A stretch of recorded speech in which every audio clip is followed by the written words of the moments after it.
इस्लाम की आमद से पहले दुनिया के हालात क्या थे और इस्लाम की आमद के बाद अल्लाह ने किस तरह से तब्दील किया, उन्हीं के ऊपर ये तालिबे इल्मा रोशनी डाल रही थी। मुझे और आपको समझने की ज़रूरत है। हमारे दरमियान तशरीफ़ लाए हुए हमारे मेहमान जो हतन गांव से तशरीफ़ लाए हैं, जनाब मोहम्मद यूसुफ पारशद साहब, उन्होंने 1000 रुपये हमारी तालिबात की हौसला अफजाई के लिए दिए हैं। अल्लाह रब्बुल इज़्ज़त कबूल फरमाए और तालिबात को मज़ीद तरक्कियात से मालामाल फरमाए।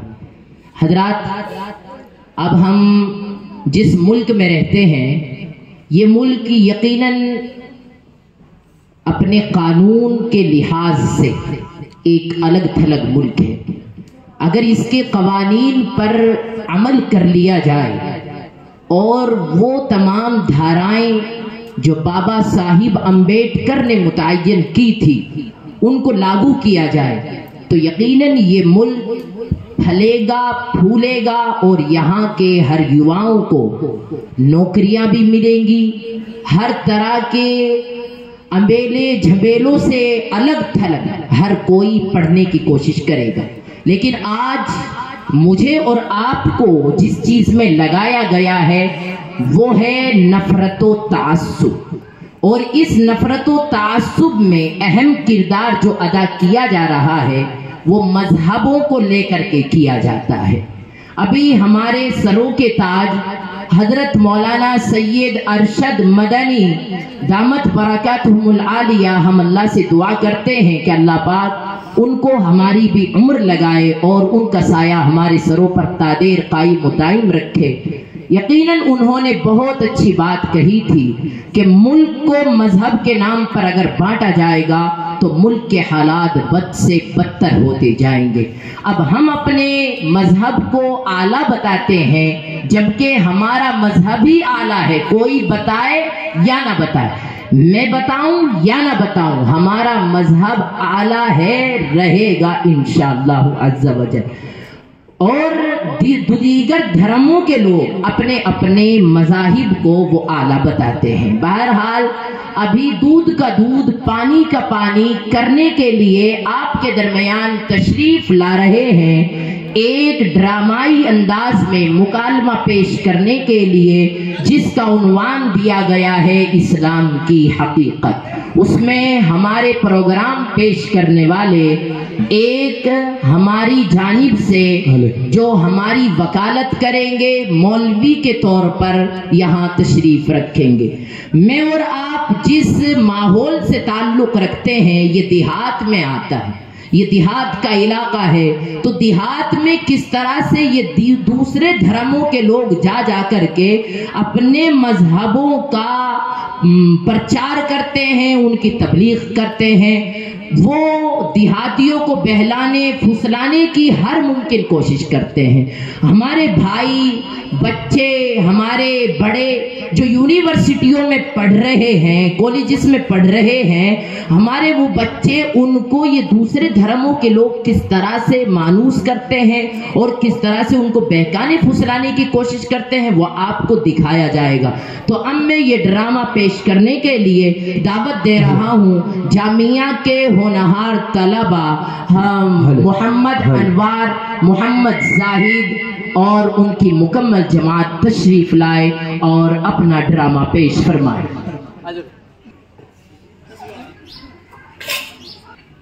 अरे चाचा रहीम क्या हाल है? अरे चाचा रहीम क्या हाल है? अरे बाबूजी, अल्लाह जी का फजल और थारी दुआ तम सुनाओ, थारे का हाल है? I am very very happy. ए साहब जी तने ई का कहा? अरे चाचा पूरी जिंदगी खेत खलियान में गुजार दी और कुछ नहीं किया, आपको छोटी सी बात समझ में नहीं आई? अरे बाबूजी हमने तो आजादी पर तने का करा। अरे ओ चाचा रहीम, मैंने तो अपनी लाइफ में बहुत कुछ किया है। मैंने अपनी तरह अपनी जिंदगी खेत खलियान में नहीं गुजारी। हाँ देख बाबूजी, तेरे कुछ भी क्या हो पर है भारत कमी कम। अरे वाह चाचा रहीम, मैं तो आपको बिल्कुल ठेके समझ बैठा था, पर आप तो ग्रेजुएट निकले, ग्रेजुएट। अब ओ मंत्री जी, तेने मुझे ग्रेजुएट बताया, तेरे अंदर फूस फूस के। अरे चाचा हल्के हल्के, आप तो गुस्से में आ गए। देखो आपका चेहरे का रंग सड़े हुए बैंगन की तरफ बदलने लगा है। अरे चाचा, आपकी ये क्या कैपेसिटी बनी हुई है? आपके कपड़े, आपके हाथ में लाठी और ये सब क्या है? अरे बाबूजी, मैं सारे दिन जंगल में काम करूं, बैग बुक के 2-4 रुपए कमाऊं और जिंदगी बसर करूं। अरे चाचा, बड़े अफसोस की बात है कि आपने अपनी जिंदगी को यूं ही गुजार दिया और पढ़ाई लिखाई नहीं की। अरे चाचा, अगर कुछ पढ़ लेते तो आज मेरी तरह कहीं पर नौकरी करते। अरे बाबूजी, तेने कितना पढ़ा है? ते कहाँ का नौकर है, ते बता। अरे चाचा, मैंने तो बहुत पढ़ाई की है और मैं इंजीनियर हूँ और नौकरी करता हूँ, नौकरी। ए बाबूजी, जो इंजीनियर क्या हुए? अरे चाचा, कुछ नहीं, इसमें कुछ थोड़ा सा काम करना होता है और पैसे तो खूब आते हैं और कभी कभी तो इतना आते हैं कि जेबों में नहीं समाते, बैगों में रखने पड़ते हैं। बाबूजी, एक महीने में कितने रुपए मिले? अरे चाचा, आप ये मालूम करके क्या करोगे? आप अब पढ़ लिख कर इंजीनियर नहीं बन सकते। अरे बाबूजी, अगर मैं नहीं पढ़ सकता तो क्या हुआ? मैं अपने पोते और अपने बेटे को तो पढ़वा सकूं। हाँ हाँ, अब क्या आपने देहाती दिमाग यूज किया है।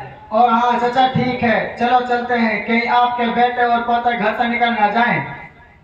अच्छा बाबूजी, ठीक है, मेरा बेटा और मेरा पोता इब्जा घर पर है। चलो चलो जल्दी चलो। हाँ चलो जल्दी चलते हैं।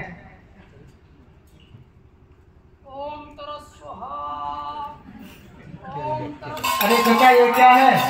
ओम तरस स्वाहा, ओम तरस स्वाहा, ओम तरस स्वाहा, ओम तरस स्वाहा, ओम तरस स्वाहा। पंडित जी, ठीक है हम। ए मूर्ख व्यक्ति, यदि तुमको ज्ञान नहीं है तो तुम बुद्धिमानों से उसको प्राप्त करने की चेष्टा क्यों नहीं करते? यदि अगर तुम्हारा प्राण इसी मूर्खता में सवा हो गया तो तुम अवश्य नरक में जाओगे। अबे ओ पंडित के बच्चे, नरक में तो तू जागा तू, हम तो स्वर्ग में जाएंगे, स्वर्ग में। देखो मित्र, तुम पर गुस्से ने आक्रमण कर दिया है और तुम्हारी बुद्धि उजाट हो गई है। जरा हमारी बातें ध्यान पूर्वक सुनो। ईश्वर की आज्ञा के अनुसार चलने की चेष्टा करो। अगर तुमने कर ली तो तुम अवश्य स्वर्ग में जाओगे। हमारे 36 करोड़ भगवान हैं, उनमें से कोई ना कोई जरूर स्वर्ग दिला देंगे। अरे बाप रे बाप, थार इतने सारे भगवान और देवता हैं। हमने तो सुना था कि भगवान और देवता एक होवे। ए पंडित महाराज, ये बात माइंड के बिल्कुल खिलाफ है, क्योंकि जब हमारी एक छोटी सी कंपनी और फैक्ट्री में 2 जिम्मेदार नहीं हो सकते तो भला इस इतने बड़े संसार के इतने सारे भगवान कैसे हो सकते हैं?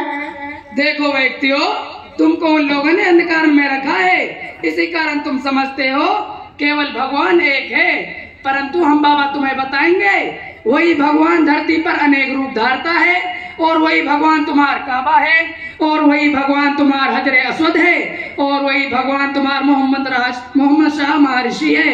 ए मूर्खो, तुम्हारी बुद्धि में बात आई है ना आई?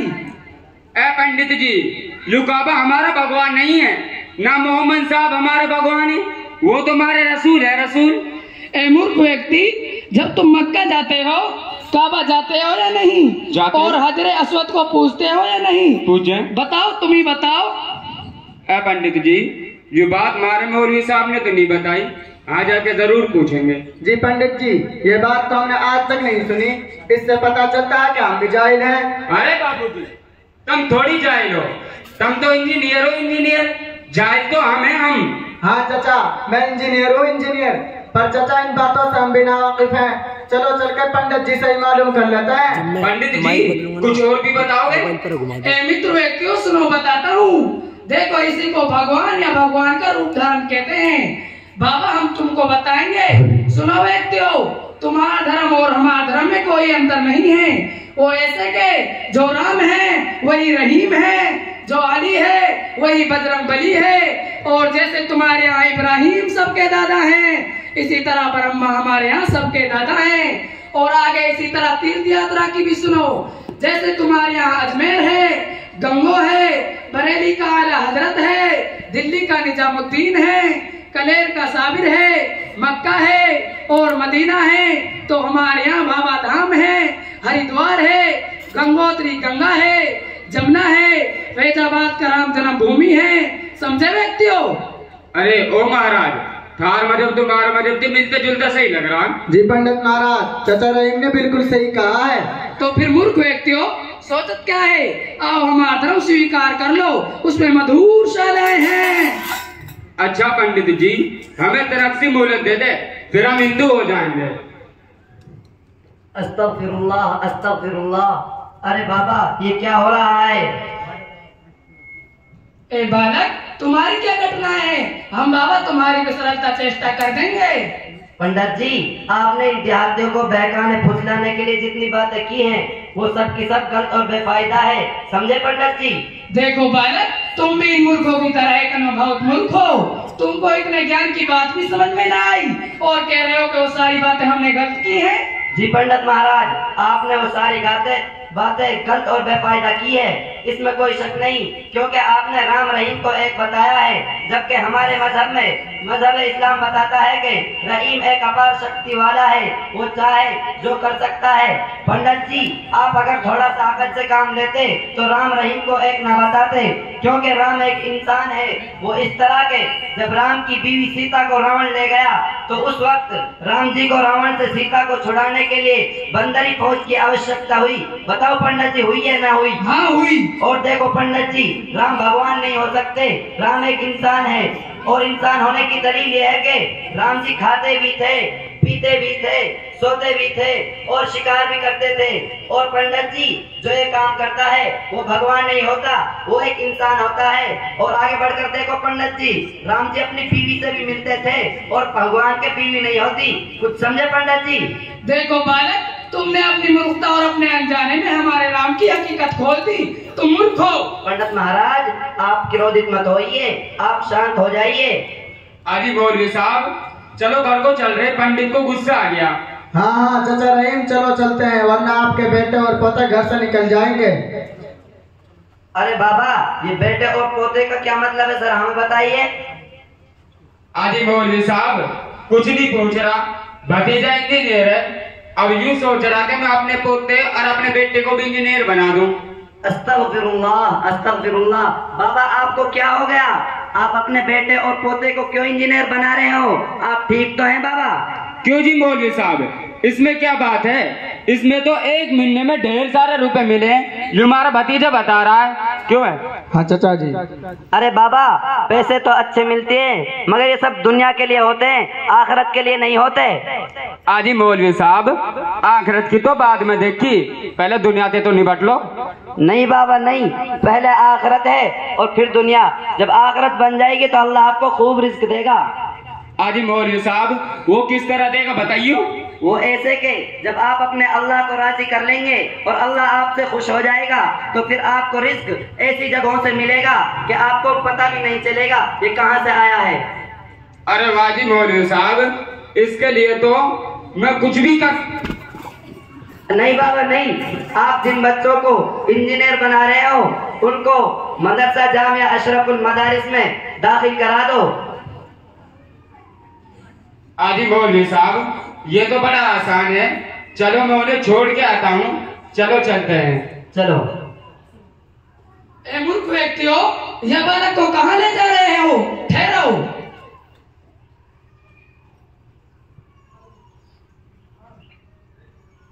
ए बालक, क्षमा करके बताओ कि वो हमारी बातें गलत कैसे हैं जो हम बाबा ने इन व्यक्तियों को समझाई?